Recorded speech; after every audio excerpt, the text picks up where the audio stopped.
Apa kabar pemirsa? Kembali bersama saya Zainul Arifin di Nolar TV.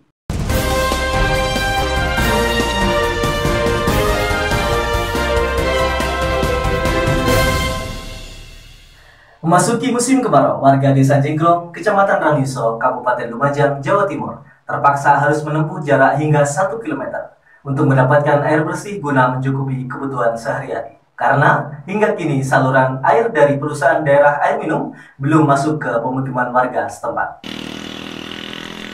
Dengan membawa dirijen, sejumlah warga silih berganti setiap harinya melakukan pengambilan air bersih di penampungan air dari sumur bor yang berada di Dusun Pagar Gunung, Desa Jenggrong, Kecamatan Rangiso, Lumajang, guna mendapatkan air bersih untuk kebutuhan sehari-hari.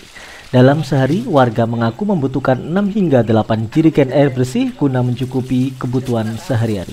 Sehingga warga harus berbolak-balik ke lokasi penampungan air tersebut hingga menempuh jarak 1 km dengan menggunakan sepeda motor.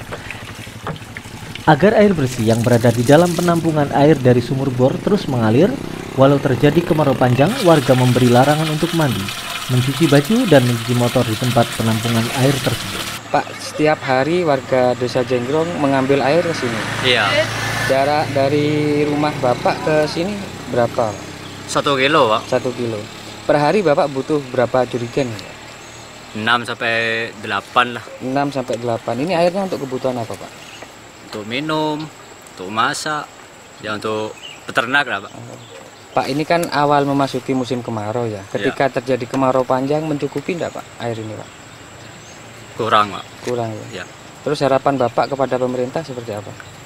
Ya ingin menormalkan air ini lah, Pak. Warga berharap pemerintah bisa dengan cepat mengatasi krisis air bersih yang melanda kawasan Lumajang Utara, terutama yang berada di Kecamatan Rangiso, sehingga warga tidak bolak-balik ke lokasi penampungan air dari sumur bor untuk mencukupi kebutuhan air sehari-hari. Dari Lumajang, Jawa Timur, tim liputan Nolar TV.